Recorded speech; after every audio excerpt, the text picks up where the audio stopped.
नमस्कार दोस्तों, स्वागत है आप सभी का यूएम स्टडी में। कैसे हो आप सभी? आई होप के सभी अच्छे होंगे।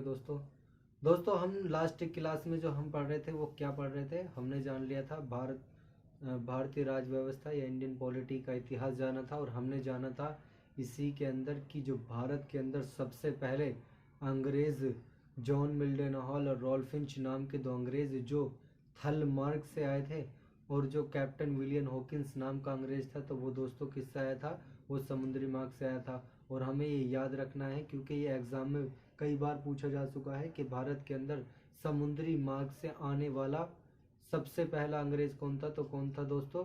कैप्टन विलियम हॉकिंस नाम का अंग्रेज था दोस्तों। और दोस्तों हमने जाना था कि बंगाल का सबसे पहला गवर्नर बनकर कौन आया था? वो कैप्टन रॉबर्ट क्लाइव बनकर आया था। और जो बंगाल का सबसे पहला नवाब बना था तो वो कौन बना था? वो मुर्शिद कुली खान बना था दोस्तों। और इसी के अंदर ही हमने बैटल ऑफ घेरिया के बारे में जाना था, जो अलीवर्दी खान और सरफराज खान के बीच में हुआ था। और बैटल ऑफ बक्सर और बैटल ऑफ प्लासी, इन सब के बारे में डिटेल से हमने डिस्कस किया था दोस्तों। और इससे बाद में हमने पढ़ा था कि जो गवर्नर बनकर आया था बंगाल का वॉरेन हेस्टिंग्स, उसने द्विध शासन का अंत किया। और अंत करने के बाद ही एक पोस्ट दी थी जिसको क्या कहा जाता है? डिस्ट्रिक्ट मजिस्ट्रेट की। और यहीं से ही शुरुआत हुई किसकी?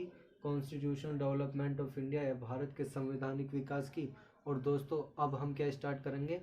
भारत का संवैधानिक विकास। और भारत का जो संवैधानिक विकास होगा उसको हम दो भागों में पढ़ेंगे, क्योंकि अब जो शासन चलेगा तो वो दो भागों में पढ़ेंगे इसको। एक तो चलता है कंपनी रूल, कंपनी रूल या कंपनी का शासन, कंपनी का शासन। और ये जो कंपनी रूल या कंपनी का शासन होगा तो वो कब से कब तक पढ़ेंगे? ये 1773 से 1857 ईस्वी तक जो भारत पर रूल करेगा, जो शासन करेगा, तो वो कौन करेगी? वो कंपनी, जो ईस्ट इंडिया कंपनी होगी उसका शासन चलेगा। और दूसरा भाग क्या होगा दोस्तों? क्राउन रूल, क्राउन रूल, जिसको ताज का शासन भी कहा जाता है, ताज का शासन। और ये ताज का शासन जो चलेगा दोस्तों, तो ये 1858 से 1947 ईस्वी तक जो भारत पर राज करेगी, तो वो किसका शासन चलेगा? वो क्राउन रूल या ताज का शासन चलेगा दोस्तों। तो इसके बाद आज जो हम स्टार्ट करेंगे तो वो क्या पढ़ेंगे हम दोस्तों? वो कंपनी रूल पढ़ेंगे या कंपनी का शासन पढ़ेंगे। और कंपनी रूल या कंपनी के शासन में ही जो सबसे पहला एक्ट बनकर आया था, तो क्या कौन सा बनकर आया था दोस्तों? वो आया था 1773 ईस्वी का, 1773 ईस्वी का रेगुलेटिंग एक्ट, रेगुलेटिंग एक्ट या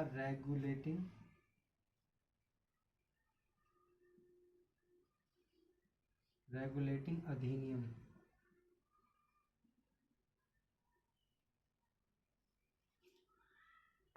और दोस्तों इसी एक्ट या इसी अधिनियम के अंतर्गत सबसे पहला जो कार्य हुआ था तो वो क्या हुआ था कि जो ईस्ट इंडिया कंपनी थी, ईस्ट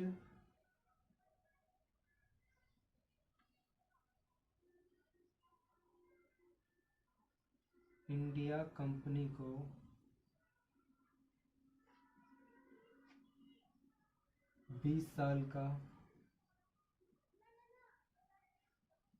भारत में व्यापारिक अधिकार प्राप्त हुआ। यानी कि जो ईस्ट इंडिया कंपनी थी, जो चार्टर एक्ट या राजलेख लेकर आई थी, कब लेकर आई थी दोस्तों?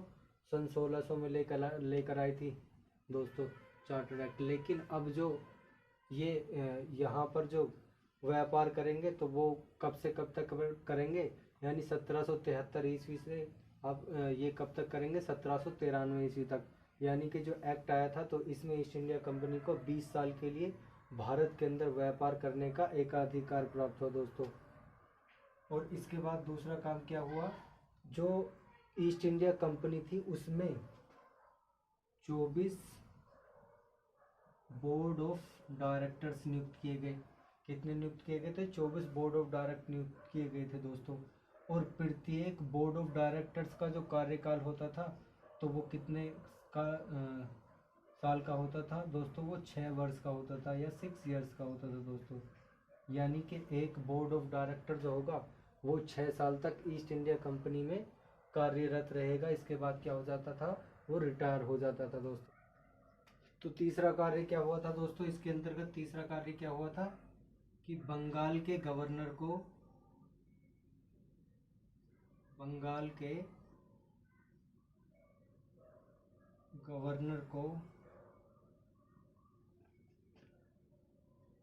बंगाल का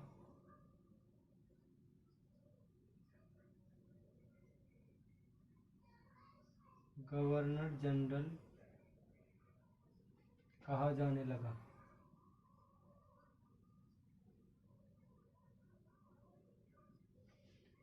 दोस्तों जो बंगाल का गवर्नर हुआ करता था, और बंगाल का गवर्नर कौन हुआ करता था दोस्तों? Warren Hasting.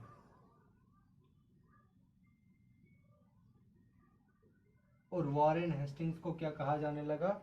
Governor general of Bengal. यानी कि गवर्नर ऑफ बंगाल को गवर्नर जनरल ऑफ बंगाल कहा जाने लगा दोस्तों। और जो फर्स्ट, अगर बात की जाए फर्स्ट गवर्नर जनरल की, किसकी? First governor general of Bengal की बात की जाए तो वो भी कौन है दोस्तों? ये भी वॉरेन हेस्टिंग्स है। और अगर लास्ट गवर्नर जनरल की बात की जाए तो ये भी कौन है? Warren Hasting. इसको याद रखना है दोस्तों कि अगर आपसे पूछा जाए कि बंगाल का सबसे पहला गवर्नर कौन था तो कौन था? वो रॉबर्ट क्लाइव था। सबसे पहला गवर्नर कौन था दोस्तों? Robert Clive. और अगर बात की जाए लास्ट गवर्नर ऑफ बंगाल तो वो कौन था? Warren Hasting. और first governor general of Bengal तो वो भी कौन है? Warren Hasting. इसको हमें याद रखना है दोस्तों। तो ये कुछ महत्वपूर्ण कार्य थे जो 1773 ईस्वी के रेगुलेटिंग एक्ट या रेगुलेटिंग अधिनियम के अंतर्गत आए थे दोस्तों।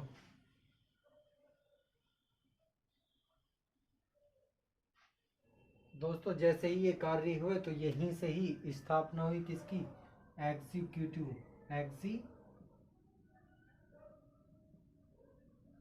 या कार्यपालिका की शुरुआत हुई दोस्तों। कार्यपालिका की शुरुआत हुई दोस्तों यहाँ से ही। ठीक है।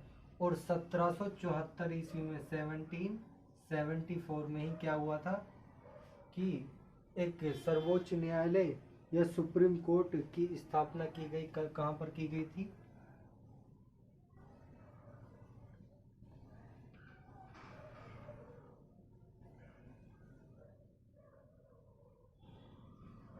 कोलकाता या कलकत्ता में सर्वोच्च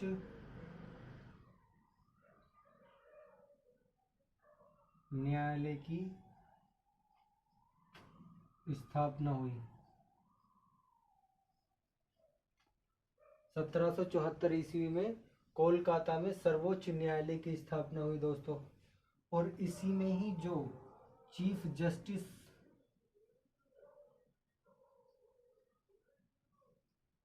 जस्टिस या मुख्य न्यायाधीश,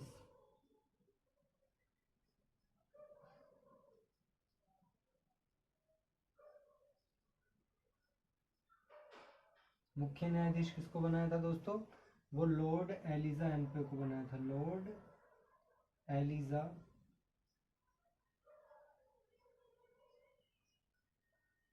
एम्पे।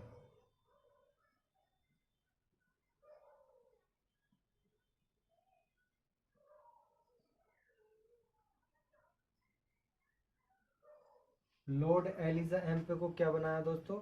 चीफ जस्टिस बनाया, मुख्य न्यायाधीश बनाया था। और 3 अदर जजेस बनाए थे। 3 अदर जजेस बने थे। 3 अदर जजेस हुए थे। तो 3 अदर जजेस कौन थे दोस्तों? लॉर्ड हाइड,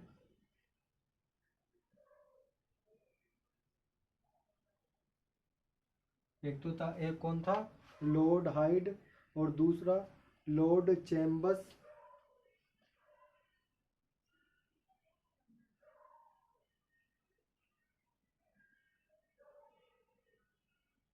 और तीसरा लॉर्ड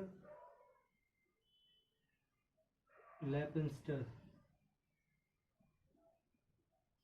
लैप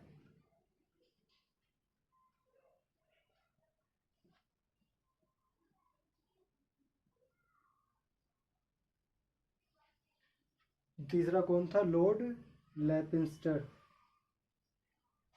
तो 3 अदर जजेस, यानी कि जो सर्वोच्च न्यायालय की स्थापना की गई थी तो उसमें 4 जज होते थे। एक तो मुख्य न्यायाधीश होता था और 3 अदर जजेस होते थे। और वो कौन कौन से थे? लॉर्ड हाइड, लॉर्ड चैम्बर्स और लॉर्ड लेपिंस्टर, ये जो थे ये अदर जजेस थे। और मुख्य न्यायाधीश किसको बनाया गया था? वो लॉर्ड एलिजा एम्पे को बनाया गया था। और जैसे ही कोलकाता में सुप्रीम कोर्ट की स्थापना हुई, यानी कि सर्वोच्च न्यायालय की स्थापना हुई, तो यहीं से ही स्टार्टिंग हुई किसकी दोस्तों? जुडिशरी की या न्यायपालिका।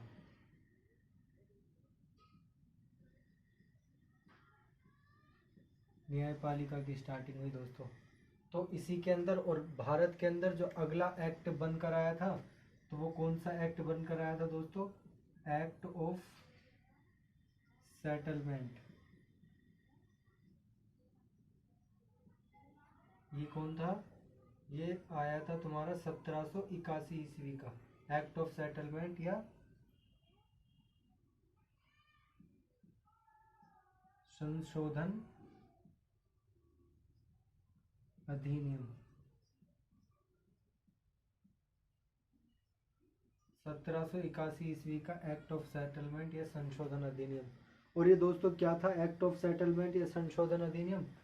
तो जो कमी थी 1773 ईस्वी के रेगुलेटिंग एक्ट में तो उसको पूरा कर दिया गया था। और जो वॉरेन हेस्टिंग था जिसको गवर्नर जनरल ऑफ बंगाल बनाया गया था, अब उसकी पावर को बढ़ा दिया गया था और उसको ही भारत के अंदर कानून बनाने की अनुमति दे दी गई थी दोस्तों। तो एक तरफ तो जो एग्जीक्यूटिव चलाता था तो वो कौन था? वो वॉरेन हेस्टिंग या बंगाल का गवर्नर जनरल था। और उधर जुडिशरी जो मुख्य न्यायाधीश था तो वो कौन था दोस्तों? Lord Elijah Impey. तो लॉर्ड एलिजा एम्पे और वॉरेन हेस्टिंग आपस में मिल गए थे। और जैसे ही आपस में मिले थे तो जिसको चाहता था वॉरेन हेस्टिंग उसको लॉर्ड एलिजा एम्पे से कहकर उसको ही सजा सुनवा दिया करता था और किसी को भी फांसी दिलवा दिया करता था।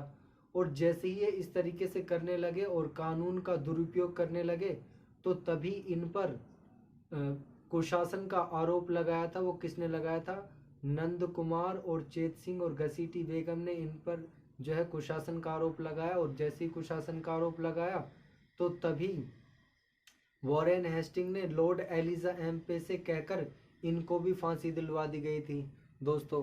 और जैसे ही इस बात का पता चला एक बार फिर ब्रिटेन ये बात पहुंची कि वहां पर इस तरीके से अत्याचार होने लगा है और जो शासन है, जो प्रशासन है, उसका गलत इस्तेमाल होने लगा है। तो तभी भारत के अंदर या बंगाल के अंदर एक और एक्ट बन कर आया था जिसको क्या कहा जाता है? Pitt's India act. 1784 ईस्वी में ही दूसरा एक्ट कौन सा आया था दोस्तों? 1784 में ही आया था दोस्तों Pitt's India act. Pitt's India act या पिट्स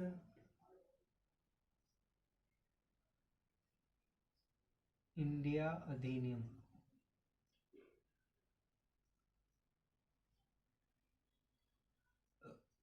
और ये 1784 ईस्वी का पिट्स ऑफ इंडिया एक्ट या पिट्स इंडिया अधिनियम दोस्तों ये क्या था? इसके अंतर्गत क्या था कि दोस्तों इसी में ही स्थापना हुई जो ईस्ट इंडिया कंपनी थी तो उसी में ही स्थापना हुई किसकी? बोर्ड ऑफ कंट्रोलर की।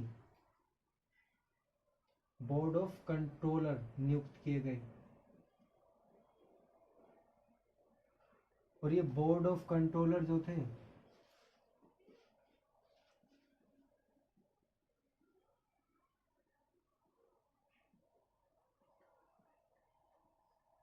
तो ये कितने सदस्य थे बोर्ड ऑफ कंट्रोलर, कितने मेंबर थे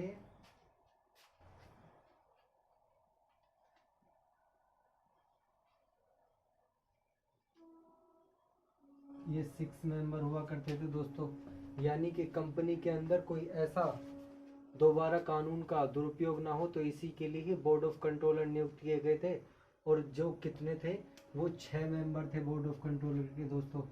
और इसके बाद जो दूसरा काम हुआ था दोस्तों, तो वो क्या हुआ था, ट्रेड एंड एडमिनिस्ट्रेशन दोस्तों। इसको उतार लो पहले। और दोस्तों अपने आप खुद नोट्स बनाने की कोशिश करो, क्योंकि जो अपने नोट्स होते हैं वो ज़्यादा समझ में आते हैं। हालांकि नोट्स हम भी प्रोवाइड कराएंगे आपको, लेकिन अपने जो नोट्स होते हैं वो ज़्यादा समझ में आते हैं दोस्तों। तो इसलिए अपने नोट्स खुद बनाते चलें और चीज़ों को समझते चलें, और कॉपी पेंसिल लेकर जो है अपने साथ लेकर बैठे दोस्तों। और इसी एक्ट के अंतर्गत, पिट्स ऑफ इंडिया एक्ट के अंतर्गत क्या हुआ था कि ट्रेड एंड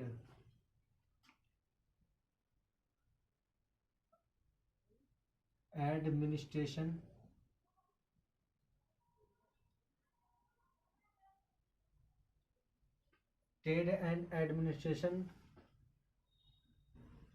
ऑफ कंपनी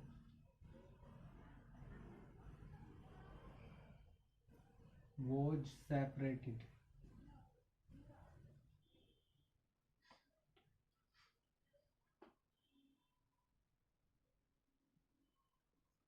व्यापार और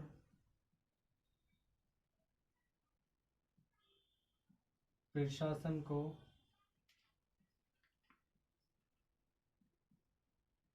अलग अलग कर दिया गया दोस्तों। और दूसरा जो महत्वपूर्ण काम था वो क्या था, executive and judiciary was separated।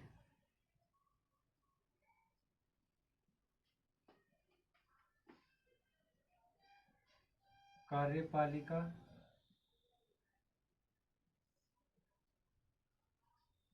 और न्यायपालिका को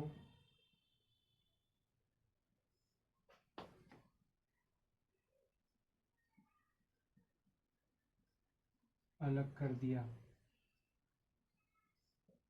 ये कौन से एक्ट के अंतर्गत हुए थे, ये पिट्स इंडिया एक्ट या पिट्स इंडिया अधिनियम के अंतर्गत हुए थे। दो महत्वपूर्ण कार्य दोस्तों। और इसके बाद जो अगला एक्ट बनकर आया था, तो वो कौन सा बनकर आया था दोस्तों, सन 1793 ईस्वी का, ये क्या था, सन 1793 ईस्वी का चार्टर एक्ट। सन 1793 ईस्वी का चार्टर एक्ट या चार्टर अधिनियम।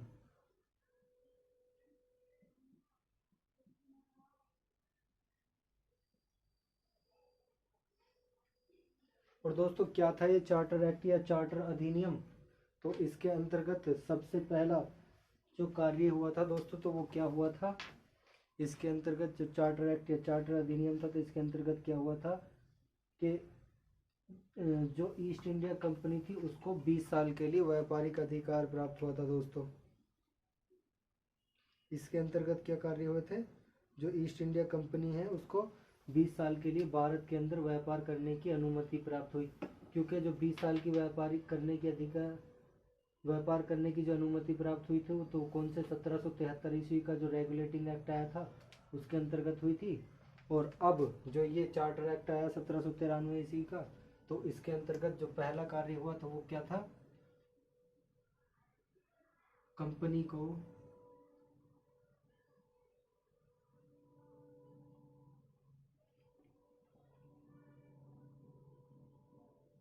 भारत में 20 साल का व्यापारिक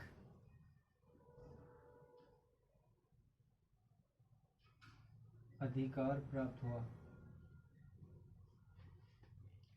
भारत के अंदर 20 साल का व्यापारिक अधिकार प्राप्त हुआ दोस्तों। और इसी के अंतर्गत ही 21 अप्रैल सन 1793 ईस्वी में ही स्थापना हुई किसकी दोस्तों, ICS की। किसकी स्थापना हुई? ICS की, इंडियन सिविल सर्विस की स्थापना हुई थी। और कब हुई थी वो स्थापना? 1793 में स्टार्ट हुई किसकी? ICS की।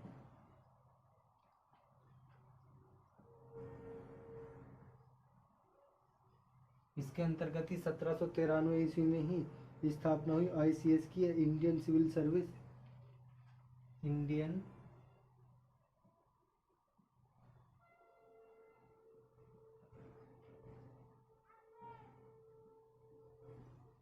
यह भारतीय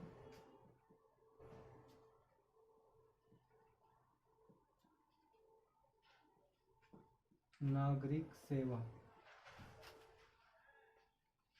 और स्थापना हुई रिवेन्यू बोर्ड,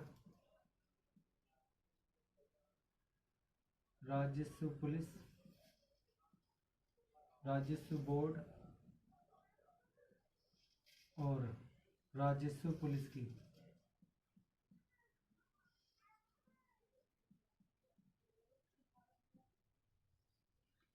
रिवेन्यू बोर्ड और रिवेन्यू पुलिस, यानी राजस्व बोर्ड और राजस्व पुलिस की स्थापना हुई दोस्तों इसी के अंतर्गत ही। और जो तीसरा काम हुआ था वो क्या हुआ था? जो सैलरी थी ब्रिटिश ऑफिसर्स की वो भारतीय राजस्व से दिए जाने लगी।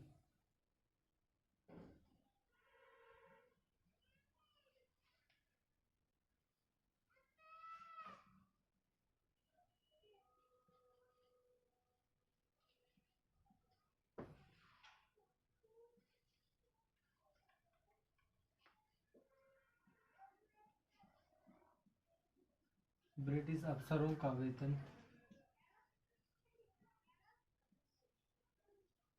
भारतीय